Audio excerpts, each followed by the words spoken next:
Caden, this run you're on, how does it feel when you're going up the plate? And what does the ball look like? Yeah, I mean, I'm taking it one day at a time.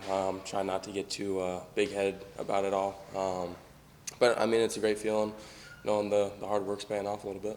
Coach Early says you go up to the plate with bad intentions and a killer mindset.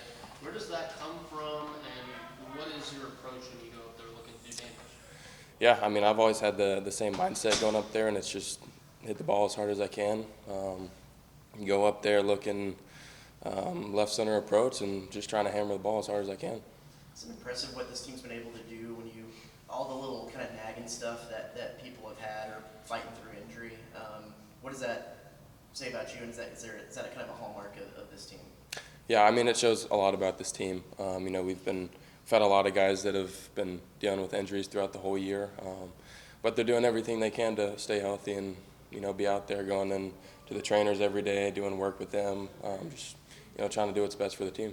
What is that like as a player when you have something, you know, not hurt but nagging, or you're getting on the tail end of it and you're playing through it every day? Wait, can you repeat it? Sorry. Yeah, what is it like as a player when you have something either that's kind of nagging or that you're on the tail end of the recovery and you're kind of having to play through being 80% or something like that? Yeah, I mean, it can be difficult at times just because, like, for me as a player, dealing with injuries, I'm always a guy that wants to go 100%, and, you know, being told, you know, you got to play at 80%, it can be hard, but, you know, it's something we got to do to stay healthy out there. I guess just along those lines, you know, how much discipline did it take for you to, you know, not push the hamstring too far, not risk re-injury, considering where you're coming from? Yeah, I mean, again, one thing about me, I like to go 100%. I think I kind of learned the hard way about that earlier before season. You know, the hamstring was nagging me a little bit, and, you know, tried to push it a little too hard, which is why, you know, I was out for a good while. So it's hard to, you know, figure out a way to go less than 100%. Just, you know, being a guy that likes going all out all the time, but you know, it's just something that you got to learn to do. You really didn't miss a beat when you came back from injury. What was it during your rehab that maybe kept you locked in, especially not seeing live pitches during that time? Yeah. Again, like, I never had a problem swinging. Like, in the cages, I was always able to swing without feeling any pain. So I was still in the cages doing a lot of work with the coaches. The coaches were really good at finding time for me every single day and working with me every single day.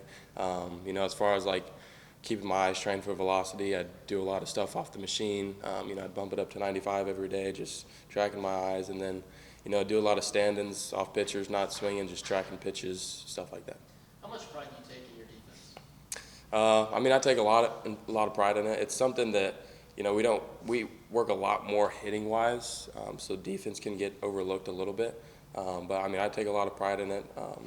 You know, I like to go all out when I'm out there. So when I'm in the field, try and catch every ball I can.